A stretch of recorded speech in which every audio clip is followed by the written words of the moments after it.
Ça, c'est pas nouveau. C'est pas nouveau, mais vous allez nous parler d'une oui, nouveauté à n'en pas douter. Et encore mieux, je vous ai amené de la boue de Granville. Génial. Parce que Granville, elle est très riche en oligo-éléments. Dans le Cotentin ? Absolument. Et c'est vraiment quelque chose qu'on y utilisait non seulement... En face de Jersey, Gardezay ? Exactement. C'est oui. une boue qui est recherchée parce qu'elle a très peu de conservateurs. Elle est très active. Et donc, on l'utilise soit chaude, soit froide. Et surtout, on l'utilise... pour des gens qui ont des problèmes de polyarthrite rhumatoïde. C'est pas non seulement les douleurs très fortes, mais c'est aussi des gens qui ont des pathologies. Et l'objectif de tout ça, en tout cas c'est ce que j'ai vu moi là-bas du côté de Granville, c'est de limiter les médicaments et de bénéficier davantage de cette boue. Alors encore une fois, les jambes lourdes, c'est vraiment la prescription idéale, mais pas seulement. On est allé du côté de Granville pour voir un peu qu'est-ce qu'on utilise, comment on l'utilise et combien de temps. Regardez. Regardez, c'est étonnant. Cet homme atteint d'une maladie grave, la polyarthrite rhumatoïde, plonge ses mains dans la boue pour soulager ses douleurs articulaires. Preuve qu'ici, sur la côte normande, la boue, en application chaude ou froide, est un médicament naturel issu de la mer. La boue thérapeutique, d'abord, elle n'est pas traitée ici.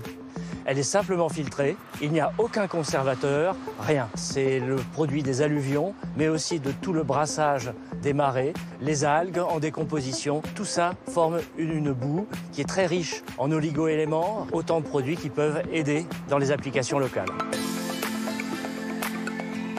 Dans cette thalassothérapie près de Granville, on propose cette boue antalgique et revitalisante aux curistes atteints par exemple d'affections cutanées comme l'eczéma, le psoriasis ou de douleurs aiguës.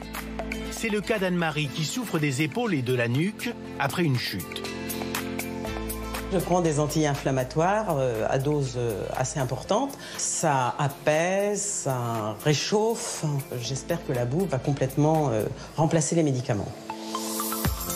Après la théorie, la pratique, avec l'application d'une boue chaude d'environ 30 degrés pendant une vingtaine de minutes. Le résultat est presque immédiat. Ça va très bien. C'est une boue qui va être chauffée et donc ça va être pour enlever un petit peu les douleurs articulaires, musculaires. Puis si jamais les clients ont des problèmes de rhumatisme, ça va être bon aussi. Pour Karine, c'est une première. Elle souffre de jambes lourdes. Cette fois, on applique de la boue très froide mélangée à un gel mentholé pour un effet de légèreté. On veut aussi, grâce au froid, créer un resserrement des veines et une meilleure circulation sanguine. J'ai eu des traitements pour les jambes lourdes, notamment dans le médical et aussi par l'homéopathie, entre autres, donc qui contribue un peu, mais qui ne résout pas le problème, franchement. Cette application de boue va m'apporter une efficacité durable et extraordinaire, je l'espère. Et le résultat est au rendez-vous, puisque Karine a même choisi de repartir avec un pot de boue pour des applications à domicile dès qu'elle ressentira les premiers symptômes.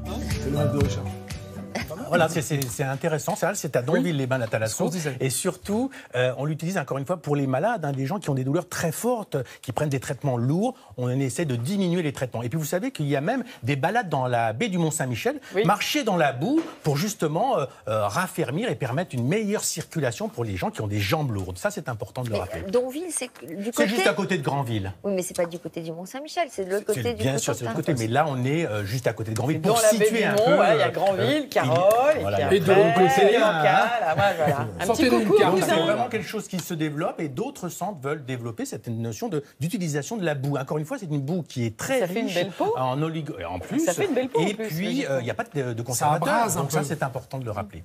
Sophie, avant de finir cette chronique, je voudrais juste rappeler qu'aujourd'hui et demain, c'est les journées européennes contre l'obésité. Je vous rappelle qu'il y a en France 15% de personnes qui sont obèses. Et donc, il y a ces deux journées qui sont importantes parce que c'est l'occasion de parler de cette maladie et aussi de parler aussi de cette notion de discrimination à l'égard des personnes obèses.